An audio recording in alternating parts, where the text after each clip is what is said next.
this video we will show how to set the grooving angle and grooving quantities, grooving tasks. In this sample, we only have one task. One task means one part.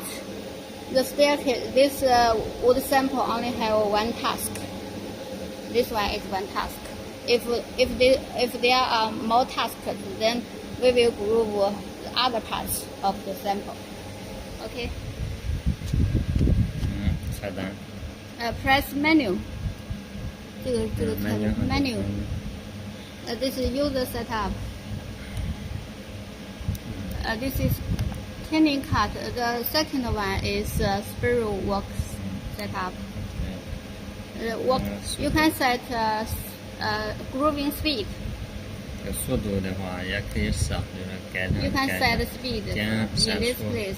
You can change the number by press delete button.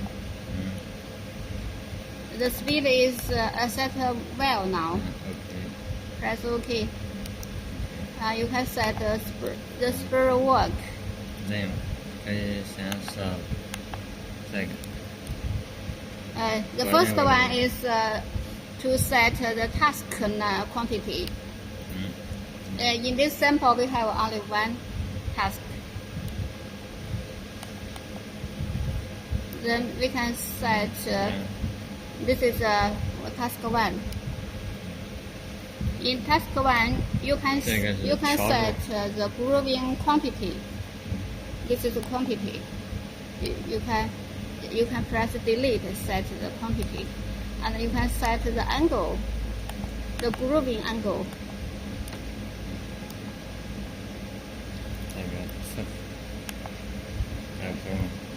This is how many times, how many layers you will do the round trip processing. Okay. And press OK. Then it will be set well now. If we have more tasks, then we can choose the same procedure.